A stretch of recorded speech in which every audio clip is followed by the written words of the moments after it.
இந்தியால ஈவிஎம் எதிராக மிகப்பெரிய மக்கள் புரட்சி நடந்துட்டு இருக்கு. எந்த மீடியாலையுமே செய்தி வரது கிடையாது. முக்கியமா தமிழ்நாட்டு மீடியாக்கள் அந்த போராட்டத்தை முழுசா மறைச்சிட்டு இருக்காங்க. ஆனா மிகப்பெரிய அளவுல அங்க மக்கள் கொந்தளிச்சு போராடிட்டு இருக்காங்க.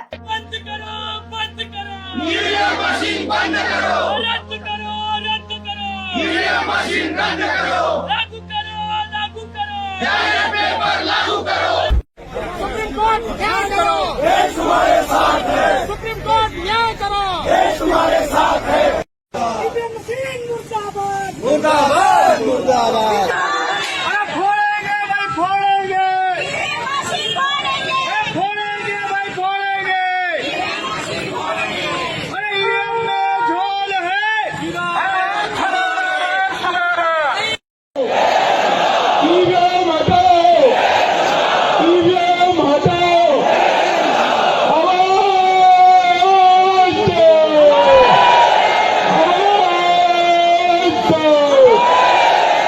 டெல்லியில மட்டும் கிடையாது, இந்தியா ஃபுல்லா மக்கள் நாக்பூர்ல கூடுறாங்க, யூபியில கூடுறாங்க, பீகார்ல கூடுறாங்க, லக்னோல கூடுறாங்க.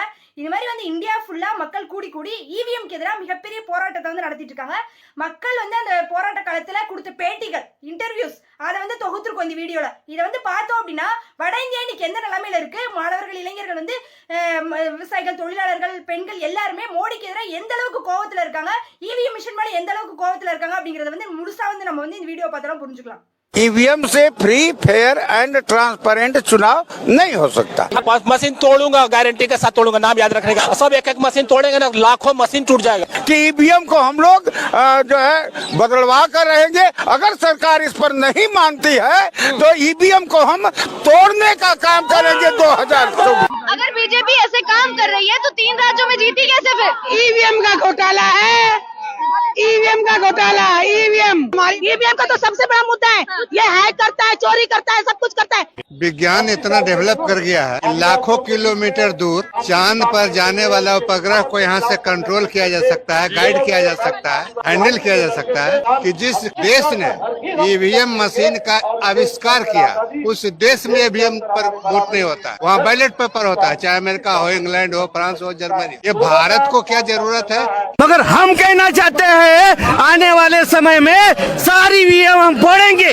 अरे ईवीएम तोड़ोगे? तोड़ोगे क्यों? 2024 में सारी ईवीएम हम तोड़ने वाले लोग हैं। इससे तो देश का नुकसान क्यों होगा? हमारा वोटिंग है, हमारा वोटिंग जो है वो हमको दिख नहीं रहा है। जब हम डालेंगे तो किसको जा रहा है हमको पता नहीं है। इसमें दिखाई देता ना। अरे वो भी उसमें ब्लैक कलर का जो पर्ची लगाए, कांच लगाए ना, 1% लगाया। बात सुनो, जो कांच लगाया काला वाला, लाइट दिखता है, सिंबल दिखता है, अंदर जाने के बाद बदल जाता है। ये भी वीपैट में घोटाला है, धोखा हो रहा है, धोखा हो रहा है, जनता के साथ धोखा हो रहा है। आज के समय में ये जो प्रोटेस्ट चल रहा है, ये प्रोटेस्ट में आज के समय में कोई दिखता है गोदी मीडिया का? बहुत बड़ी भीड़ आई है ईवीएम के खिलाफ बहुत भीड़ है। लेकिन दूसरा मुद्दा ये है, कोई गोदी मीडिया दिखा नहीं रहा। क्यों नहीं दिखा रहा? वो इसीलिए नहीं दिखा रहा, वो उसका रखेल है। अंबानी के 24 चैनल है, अदानी के 24 चैनल है, सुभाष चंद्रा के सब चैनल है। वो जो मीडिया है वो मीडिया उसकी रखेल है, इसलिए वो मीडिया को हम सभी लोग साथी गोदी मीडिया कहते हैं। हमें ईवीएम पे भरोसा नहीं है, देश की जनता को भरोसा नहीं, भारतवासियों को भरोसा नहीं, इसलिए ईवीएम हटाओ, देश बचाओ।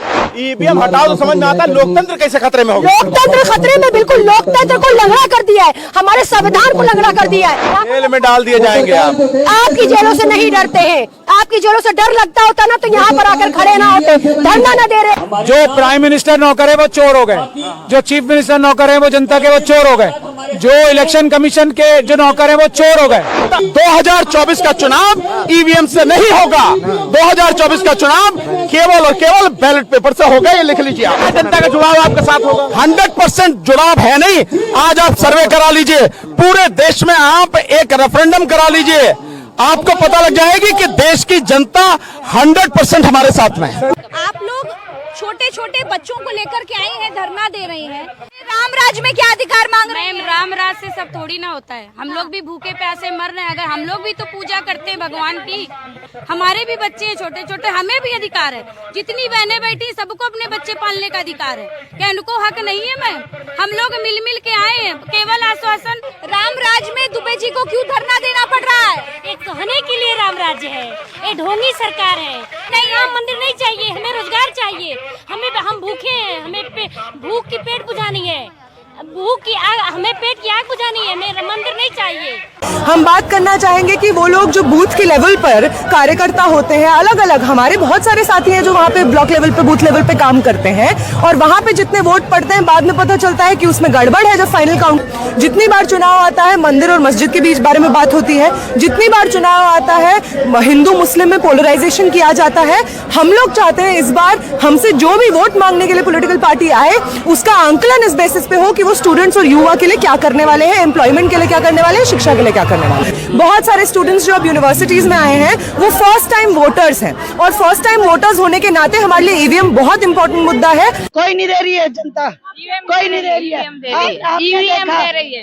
इनके एमपी बोलते हैं, इनके सांसद बोलते हैं बटन कोई भी दबाओ, वोट तो बीजेपी को ही पड़ेगा। इसका मतलब एक जनता नहीं पसंद करती है अटल बिहारी, ईवीएम को जनता पसंद नहीं करती है। हाँ, ईवीएम को नहीं, ईवीएम से चोर क्रिमिनल डाकू बैठ गए हैं। हम आप लोगों से भैया हाथ जोड़ के कह रहे हैं, हाथ जोड़ के आपसे निवेदन कर रहे हैं कि अपने बच्चों का भविष्य बचाना है तो बाइकआउट ईवीएम कीजिएगा।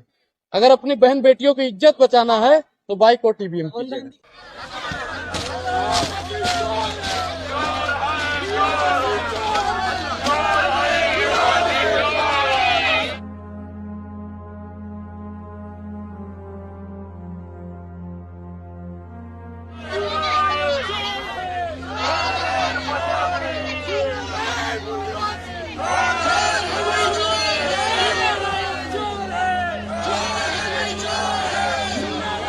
நாக்பூர்ல மக்கள் வந்து இவிஎம் மிஷினை எரிச்சிருக்காங்க, டெமோ பண்ணி இவிஎம் மிஷின் வந்து எரிச்சிருக்காங்க. ஏன் வந்து அதை பண்ணியிருக்காங்க அப்படின்னா, அவங்க வந்து இவிஎம் மிஷின் வந்து இன்னைக்கோட மனுஸ்மிருதி, நவீன மனுஸ்மிருதின்னு சொல்லி ஒரு பேட்டி வந்து கொடுக்குறாங்க. இது வந்து கண்டிப்பா எல்லாருமே பார்க்கணும்.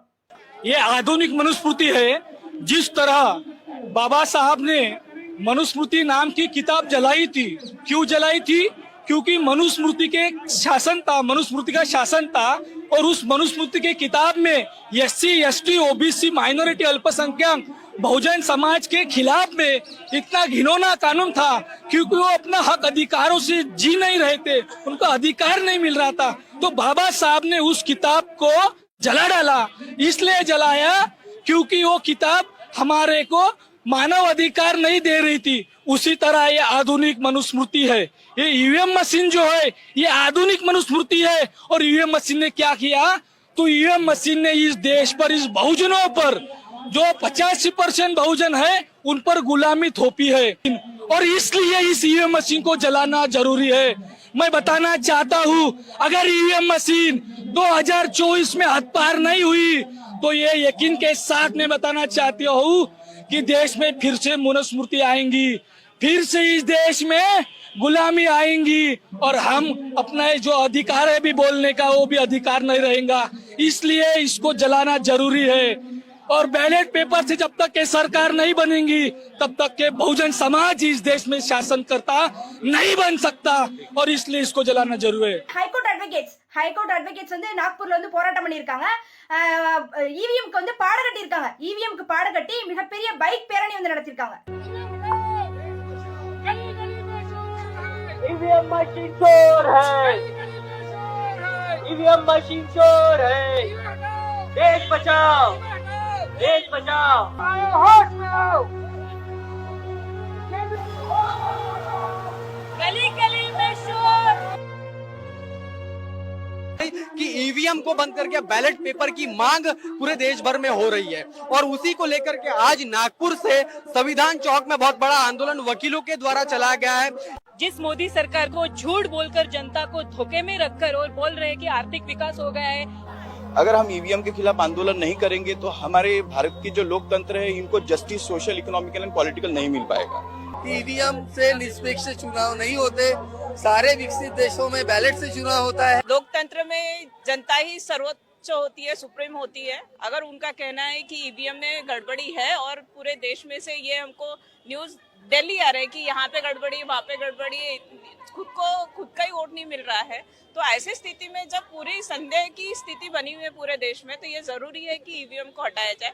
ஜனவரி 26ஆம் தேதி நாக்பூர்ல வந்து மக்கள் எல்லாருமே ஒன்று சேர்ந்து நிறைய அமைப்புகள் ஒன்று சேர்ந்து நாங்கள் வந்து கான்ஸ்டியூஷனை பாதுகாக்கணும், எங்களுக்கு வந்து சகோதரத்துவம் தான் முக்கியம், ஆர்எஸ்எஸ் நினைக்கிற மாதிரி பிஜேபி நினைக்கிற மாதிரி பாசிச கும்பல் நினைக்கிற மாதிரி எங்களை நீங்கள் வந்து துண்டாட முடியாது, நாங்கள் எல்லாருமே சகோதரர்கள் சொல்லி எல்லா மதத்தை சேர்ந்தவங்களும் நிறைய அமைப்புகளை சேர்ந்தவங்க சாதாரண பொதுமக்கள் எல்லாருமே சேர்ந்து நாக்பூர் நகரம் முழுக்க பைக்ல கார்ல தேசிய கொடி வச்சுட்டு மிகப்பெரிய பேரணி வந்து நடத்திருக்காங்க. நாங்க வந்து அரசியலமைப்பை பாதுகாக்கணும் அப்படிங்கிற அடிப்படையில வந்து பேரணி வந்து நடத்திருக்காங்க. இவிஎம்க்கு எதிராக வந்து அதில் வந்து பேசியிருக்காங்க. இவிஎம்க்கு எதிரான பேரணி அதில் வந்து நடத்திருக்காங்க.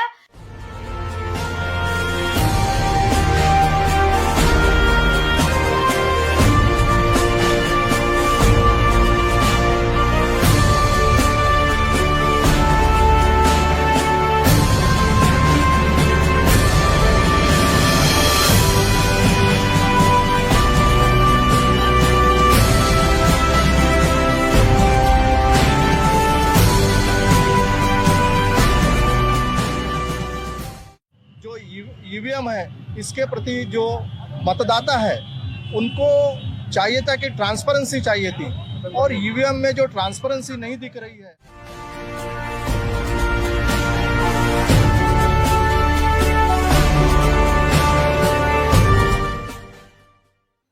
இந்த அளவுக்கு ஒரு மிகப்பெரிய மக்கள் புரட்சி வந்து இந்தியாவில் நடந்துட்டு இருக்கு. தமிழ்நாட்டு ஊடகங்கள் முழுசா மறைக்கிறாங்க.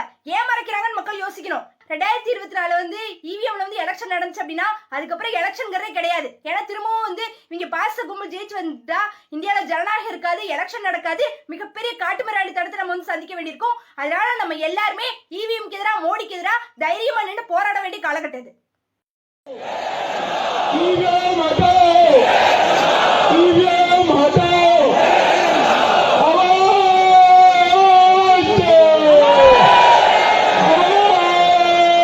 Go!